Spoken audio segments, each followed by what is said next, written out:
एक चॅलेंज आहे.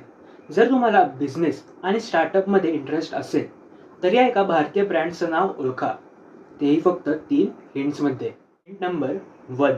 हा ब्रँड एकदा पूर्ण भारताचा मार्केटमध्ये लीडर होता. एवढा मोठा की सॅमसंग सारख्या आंतरराष्ट्रीय ब्रँडला मागे टाकून भारतामध्ये पहिले स्थान पटकावणारा. नंबर 2.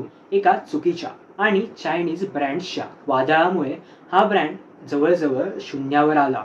पण आता हा ब्रँड पूर्णपणे रिब्रँडिंग करून मार्केटमध्ये मोठ्या कमबॅकच्या तयारीत आहे.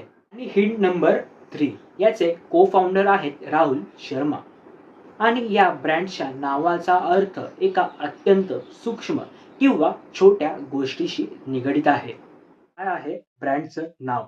कमेंटमध्ये नक्की सांगा. अशाच भन्नाट चॅलेंज, क्विज व्हिडिओसाठी आत्ताच चॅनलला सबस्क्राईब करा, फॉलो करा आणि व्हिडिओ आवडला असेल तर शेअर देखील नक्की करा.